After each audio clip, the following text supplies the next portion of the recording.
2 linhas de lotações têm terminais alterados no centro histórico da cidade. Feira de adoção de animais ocorre neste sábado e mais de 100 pets aguardam por um novo lar. Encerrando o mês Farroupilha, uma exposição leva visitantes a relembrar períodos históricos do nosso estado. As maratonas estão cada vez mais fazendo parte do calendário da cidade. Se você pensa em aderir a este esporte, hoje vamos te dar dicas para começar com o pé direito. Teve algum acidente com algum brinquedo? Você vai conhecer uma espécie de hospital especializado na recuperação de artigos que fizeram e fazem a alegria de muitas crianças e adultos. A sua revista eletrônica semanal de notícias da cidade está começando.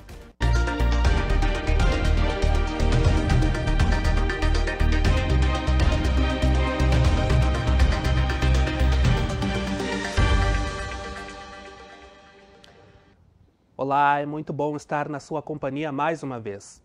Prestes a se encerrar, o mês Farroupilha sempre nos conota a lembrar da história do Rio Grande do Sul em tudo que já vimos em filmes, livros e até minisséries. Atualmente, parte desta história pode ser conferida em forma de arte aqui em Porto Alegre, na qual celebra os 90 anos do Centenário Farroupilha.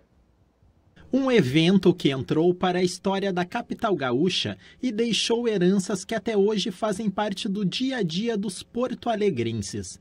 Em 1935, para comemorar os 100 anos da Guerra dos Farrapos, a prefeitura organizou uma grandiosa exposição que destacou a força comercial, industrial, agrícola e cultural do Rio Grande do Sul. 9 décadas depois, as belezas daquele momento podem ser revistas na Mostra 90 de 35, Arte, História e Arquitetura na Exposição do Centenário Farroupilha, promovida pela Casa da Memória da Unimed Federação RS.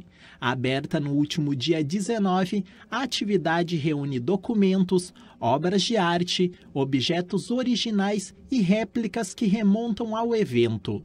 Um dos grandes legados da exposição Centenário Farroupilha foi a criação do Parque da Redenção em setembro de 1935.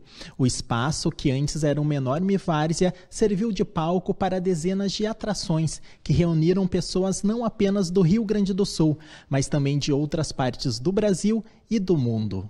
Já na entrada, 2 enormes pórticos davam as boas-vindas. Pavilhões temporários abrigavam estandes de serviços e entretenimento. Até um cassino foi construído sobre o lago. Vários estados brasileiros montaram suas próprias estruturas para prestigiar a comemoração. Conforme o historiador José Francisco Alves, responsável pela curadoria da mostra junto com Marco Aurélio Birman, esse talvez tenha sido o maior evento que Porto Alegre já teve. Foi uma celebração assim em padrões jamais vistos, né, e jamais repetidos proporcionalmente, né?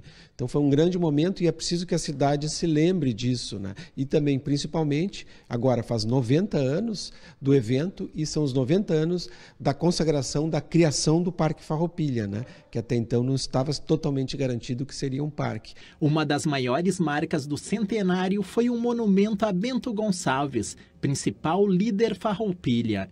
O símbolo da exposição era justamente uma estátua a Bento Gonçalves, né? O maior nome da Revolução Farroupilha, um dos maiores nomes da história do Rio Grande do Sul. E foi encomendado a Antônio Caringe, né? Um grande escultor, Antônio Caringe. E essa exposição, essa estátua, foi toda produzida na Alemanha, né? E, infelizmente, depois que a estátua saiu da Redenção e foi para a Avenida João Pessoa, gradativamente ela foi esquecida pela sociedade, pelas autoridades, pela prefeitura. Estas e muitas outras curiosidades podem ser conferidas gratuitamente até o dia 24 de outubro. A Casa da Memória fica na Rua Santa Terezinha, número 263, no bairro Farroupilha. O horário de funcionamento é de segunda a sexta, da 1 às 6 horas da tarde. E olha só, gente, somente neste mês de setembro, 3 pessoas foram atacadas por cachorros aqui no estado. Cito alguns deles. Um idoso de 62 anos morreu após o ataque de um pitbull em Minas do Leão. Também teve um caso na zona sul de Porto Alegre em que uma idosa também foi atacada. E recentemente, uma senhora de 77 anos, moradora de Gravataí, foi atacada por 7 cães da raça Rottweiler na chácara onde ela mora. E os cães são da própria vítima. Ela segue internada no Hospital Cristo Redentor, na zona norte da cidade. Como a gente pode perceber sinais de que o cão pode apresentar algum outro tipo de comportamento? A Caroline Cardoso fala agora ao vivo com a gente, pois ela está junto de um especialista que vai poder trazer as explicações, se são possíveis, né? Se a gente tem motivos para entender ou descobrir sinais de que os cães podem estar apresentando algum outro tipo de comportamento diferenciado do comum. É isso, Caroline? Boa tarde, bem-vinda. Boa tarde, Gui. Boa tarde para ti e para todo mundo que nos assiste ao vivo aqui na TV Câmara. Pois é, Gui, eu estou aqui com o adestrador Sandro Philipsen, que ele diz que sim, tá? Tem como prever alguns comportamentos já na fase filhote, né? Principalmente dos cães de grande porte, que infelizmente têm uma força muito maior, né? E foram os cães, né, desses ataques que tu falaste. Então, doutor Sandro, muito boa tarde. Que sinais que a gente pode prever já, né, quanto ao comportamento desses animais? Boa tarde, Carol. Boa tarde, Gui. Boa tarde a todos os telespectadores da TV Câmara. É um prazer estar podendo ajudar a sociedade gaúcha com esses esclarecimentos. Em primeiro lugar, todo cão precisa de um líder. Todo cão precisa saber que ele é dominado, mesmo de uma raça, pode ser um Lulu da Pomerânia, como um mastim napolitano, um mastiff inglês ou um Rottweiler, né? Esses cães de grandes raças, de portes grandes, eles têm um poder de mordida muito grande. E já quando pequeno, eles nos testam desde o momento que eles chegam em casa. Então, quando eu levo esse cachorrinho para minha casa, eles procuram já, através de alguns testes com os novos tutores, impor a sua liderança de matilha. Ou esse cachorro ele é dominante, ou ele é um cachorro de nervos e emoções equilibradas, ou um cachorro submisso e inseguro. Nós temos dois pontos importantes a salientar. Os cachorros dominantes, normalmente eles vão buscar um pouco mais de agressividade, e os inseguros e submissos também. Os inseguros e submissos, por medo, vem a reatividade, e aí eles podem atacar e morder. E o cachorro já mais dominante, por dominância daquele ambiente, ele quer impor que ele que manda em cima do tutor e da família. Esse filhote, já no momento que ele está em casa, ele vai testar os seus tutores. No horário da alimentação, colocou a mão do pote, ele já vai rosnar. No manejo de virá-lo de barriga para cima, ele não vai aceitar. Nas brincadeiras mais brutas de mordida nas mãos, às vezes nas peças de roupa, ele já vai puxar. Então, isso já é um indicativo que precisa de um profissional qualificado, de um treinador que realmente sabe manejar com uma raça de porte grande para ajudar essa família. E, Sandro, e para cães assim que, né, já são um pouco mais adultos, um pouco maiores, tem coisas que você pode perceber assim, de um ataque ou de um possível ataque? O que as pessoas podem fazer? Tanto porque nesses casos, né, inclusive o último que aconteceu em Gravataí, a senhora idosa ela foi atacada pelos próprios cães. Tem alguma forma de evitar? Então, um cão ele nunca ataca sem mostrar sinais. Provavelmente esse cachorro que fez o ataque, ele já procurava, né, ser o dominante dessa matilha, desse grupo. E em algum momento ele já apresentou sinais de agressividade até que ele realmente fez a mordida. Bom, para uma pessoa de mais idade não é recomendado um cachorro de tal força, e sim para uma pessoa que tenha mais uma disposição física para aprender a fazer esse manejo. Então, a primeira coisa que eu sempre sugiro para quem vai escolher seu cão, independente o quanto ama ou simpatiza com a raça, essa raça combina com a minha rotina, essa raça combina com o meu propósito de vida, ou essa raça combina com o meu manejo, ou como eu posso levar o meu dia a dia.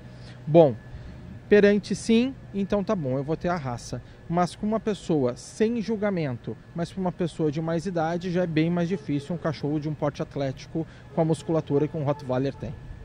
E, Sandro, que nem a gente, né, estava conversando aqui antes, o poder, né, a força que um cachorro de porte grande tem é muito superior a um cachorro, né, de portes menores, pequenos ou médios. Mas independente de porte, em algum momento todos eles podem apresentar algum sinal de ficarem agressivos, seja na hora da comida ou seja na hora de brincadeiras? Sim, essa questão de dominância para todas as raças serve, né? É o mesmo espelho para toda a espécie. Um cão precisa de um líder, né? Eles sentem o que nós sentimos, eles sentem amor, sentem saudade, sentem tristeza, sentem fome, sentem sede, sentem frio, sentem calor. Porém, a compreensão dos reforços são diferentes. Um exemplo, se o meu cachorro está com medo, eu pego ele no colo e faço carinho ou acaricio ele. Ele vai entender que o que ele está sentindo é o que nós desejamos. Então, sentir medo é bom. Já um semelhante humano, quando sente medo, nós acolhemos, pegamos no colo, fazemos carinho, e aí nesse momento o nosso humano, a nossa criança, sente que está protegido. E o que nós fazemos equivocadamente? Nós reforçamos muitos comportamentos caninos fazendo aquilo que nós fazemos com as nossas crianças. Então, é muito importante salientar que os cães não são humanos. Nós amamos eles como os nossos filhos, filhos caninos, mas eles têm necessidades diferentes dos humanos. Então, por isso é importante determinar que eu mando e eles obedecem com muito amor e carinho e um manejo correto. Sandro, muito obrigada pela tua participação. Então, Gui, é isso, né? Aqui as dicas, né, do Sandro, que é adestrador. E fica aí também a dica, né, para você que quer ter um cachorro de porte maior ou tá percebendo que seu cachorro tá com um comportamento onde ele quer dominar, procure um adestrador. Eu volto contigo aí no estúdio. É verdade, Carol. Muito importantes essas recomendações. Obrigado pela participação sua e também do Sandro em trazer esses esclarecimentos e muito também da forma que os nossos cães também vão nos tratar é a respeito de como também a gente lida com eles. Não tendo violência, não os atacando, não os fazendo crueldades para que todos, né, tanto os humanos quanto os bichinhos consigam conviver bem. Bom, e tem novidade no transporte público da cidade. 2 linhas de lotações tiveram o terminal alterado na região do Centro Histórico. São elas a Partenon Pinheiro e a Otto Teresópolis. O novo local agora será na Avenida Borges de Medeiros, em frente ao edifício Negrinho do Pastoreio, onde ficava o antigo Tudo Fácil, entre as ruas Andrade Neves e a Riachuelo. De acordo com a IPTC, a alteração tem como objetivo dar mais agilidade e visibilidade ao serviço, além de proporcionar melhor atendimento aos clientes do transporte seletivo. Os agentes de trânsito da IPTC e de transporte vão orientar os usuários e monitorar a operação no local. Então, quem aí depende do transporte das lotações tem que ficar atento aí para esse novo terminal para conseguir pegar ali a linha no local certinho. E é perceptível que quem mora ou não em Porto Alegre de que nos últimos anos houve um crescimento expressivo na quantidade de maratonas realizadas aqui na cidade.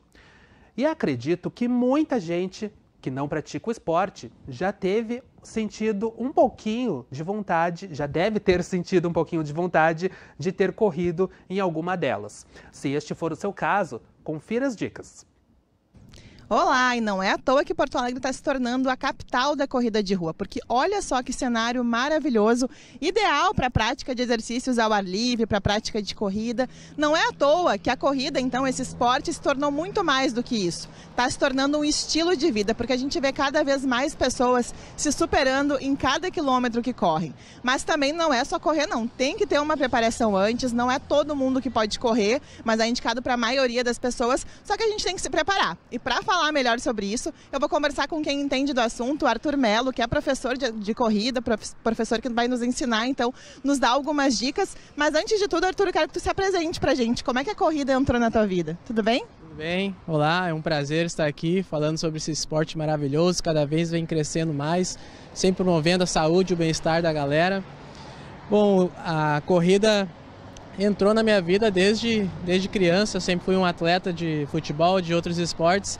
E após meus 18 anos, que eu parei totalmente de jogar futebol, eu comecei a me dedicar a outras modalidades e a corrida de vez entrou na minha vida na pandemia, quando eu comecei a me dedicar totalmente aos treinos específicos de corrida.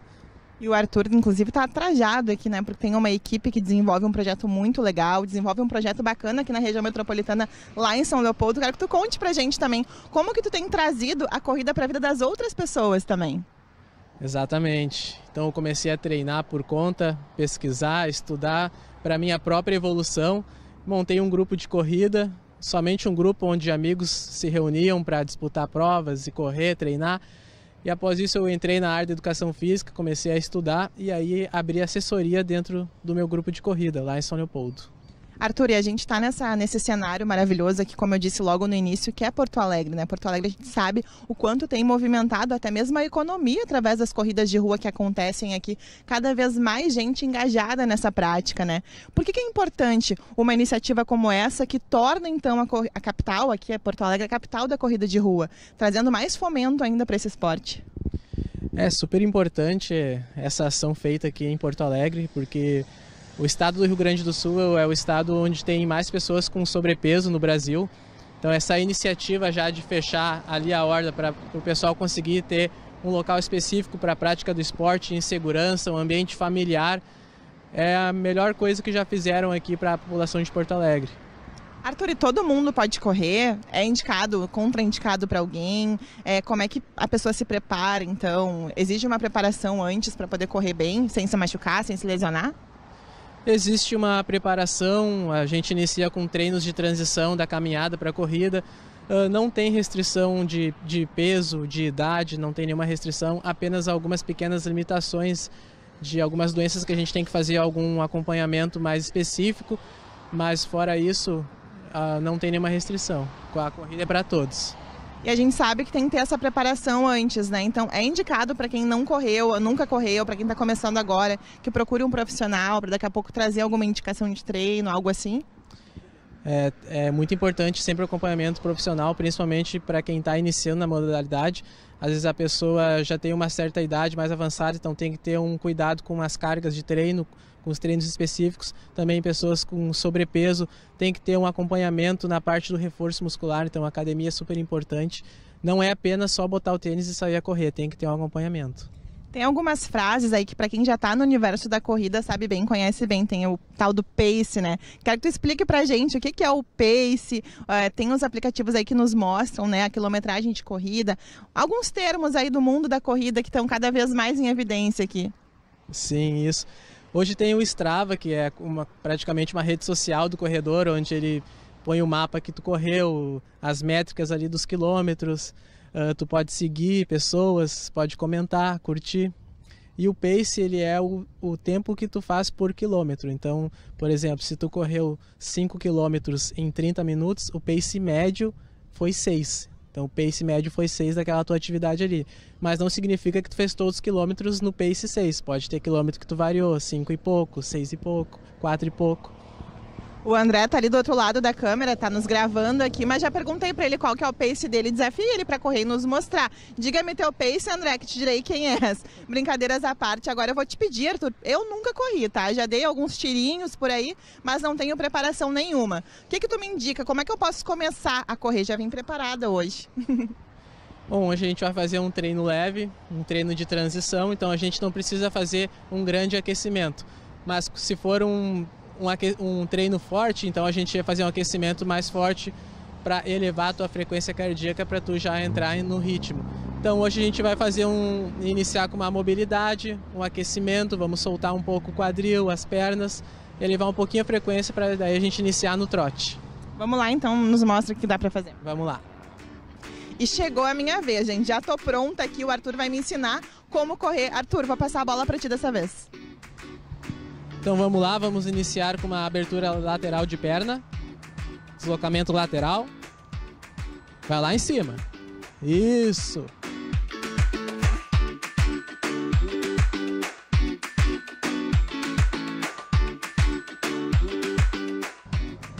Isso aí, muito bom. Vamos iniciar a corrida? Já tô suando aqui, mas pra gente ver a importância da preparação, vamos lá. Isso aí, aquecimento feito. Bora lá, pode sair no trote.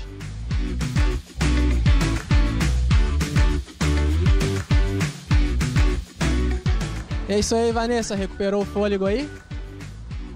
Eu acho que eu vou pedir um dia de folga. Mentira, gente. É muito bacana e muito importante. Então vamos aproveitar essa iniciativa bacana, né, que torna então Porto Alegre a capital da corrida e vamos correr também. Mas espera aí que tem bônus para quem ficou até o final. Pensaram mesmo que eu não ia colocar o André para correr também? Já que corrida é para todos, corre que agora é a tua vez, André. E para você que está em busca de um pet, tem alternativa para encontrar o seu companheiro. Amanhã, sábado, dia 27, vai ocorrer mais uma edição da Feira Me Adota. A atração é uma parceria da Prefeitura de Porto Alegre com o Gabinete da Causa Animal e o Hospital Veterinário Faculdade Anclivepa, que é o responsável pelo abrigo localizado junto à Unidade de Saúde Animal Victória. 116 cães e 14 gatos estão disponíveis para a adoção. Os interessados em aumentar a família podem comparecer na feira, que vai ocorrer da 1 às 5 da tarde, nesse endereço que está aparecendo aqui embaixo, da Estrada Bérico José Bernardes, número 3489, próximo à parada 19 da Lomba do Pinheiro. Não estranhem esse endereço, gente, ele dá em Viamão, mas é exatamente no limite entre os dois municípios. Todos os cães e gatos disponíveis são castrados, vacinados, vermifugados e microchipados. Para participar, basta ser maior de 18 anos, comparecer munido de um documento com foto, CPF, comprovante de residência, preencher o formulário e assinar o termo de adoção responsável. É muito importante que, se você decidir aí adotar um bichinho, tenha bastante responsabilidade, pois é uma vida que você vai estar cuidando. Bom, e todo mundo aqui já foi criança e teve algum brinquedo que acabou quebrando ou estragando. Muitas vezes, quando isso acontece, a alternativa acaba sendo jogar fora por não ter mais socorro. Mas pode ser que ainda haja. Você vai conferir agora na reportagem que um morador aqui da cidade se dedica integralmente a salvar esse tipo de vidas. Embarque nesse carrossel, onde o mundo faz de conta a terra é quase o céu. Aqui, o mundo da fantasia vira realidade. Aqui, o lúdico ganha vida. Que criança nunca ficou triste por estragar um brinquedo que gostava muito? E se eu te disser que, há mais de 50 anos, a capital tem um lugar para conserto e recuperação destas peças? São caixas e mais caixas de peças. São braços, pernas, olhos. Aqui, ninguém fica sem atendimento. Aqui é um lugar mágico, o verdadeiro Toy Story. E fica aqui na Zona Norte de Porto Alegre. Vem comigo que eu te conto um pouquinho mais. Luiz Oscar Bertoldi tem 72 anos e desde os 17 trabalha no ramo. Ele conta que quis fazer algo inovador. Foi então que ele começou a trabalhar na antiga loja Mesbla, com conserto de brinquedos. Não demorou até que os clientes começassem a procurar seus serviços de maneira particular. Mas ele conta que esse amor pelos brinquedos começou muito antes.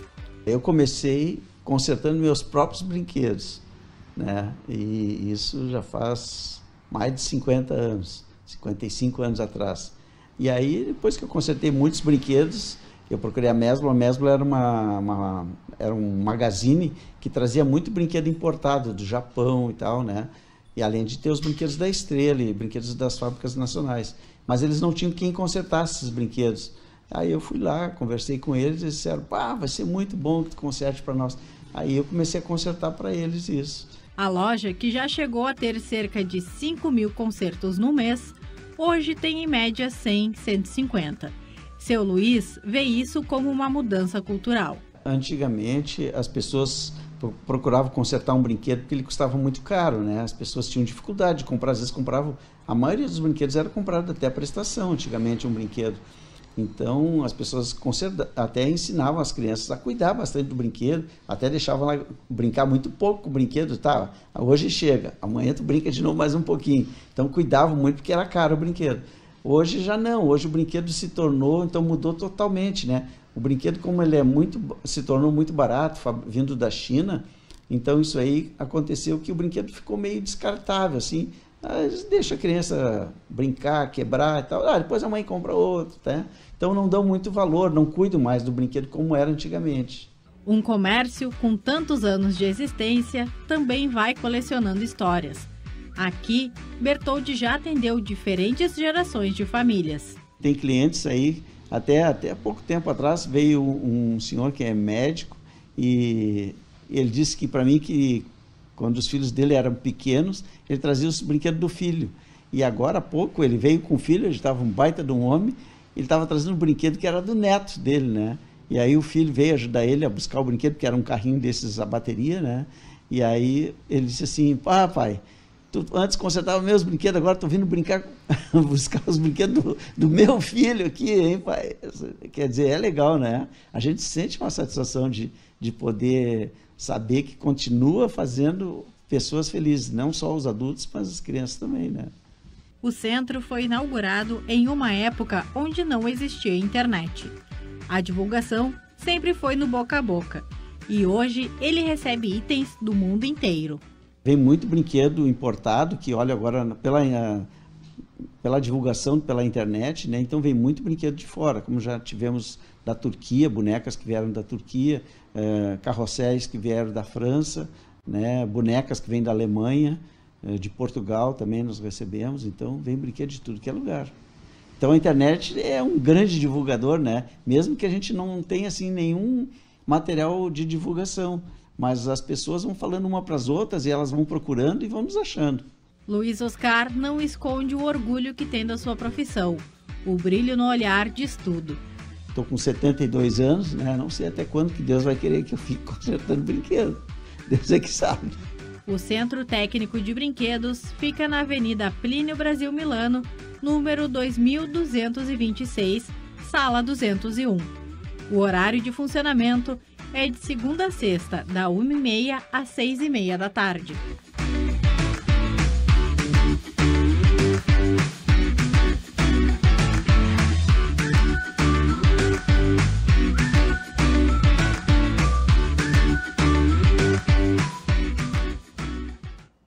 Que legal, né, gente? Todos nós temos memórias da nossa época de infância com os nossos brinquedos preferidos. Tudo que é bom dura pouco. Hoje nós ficamos por aqui. As principais notícias do Legislativo Municipal você encontra lá no nosso canal no YouTube. Muito obrigado pela sua companhia e essa sexta-feira está um dia muito lindo. A gente encerra com imagens desse dia pleno que está fazendo por aqui e daqui 7 dias eu te espero aqui durante a tarde, na próxima sexta-feira, para o Acontece em Porto Alegre. Beijo, tudo de bom, tchau!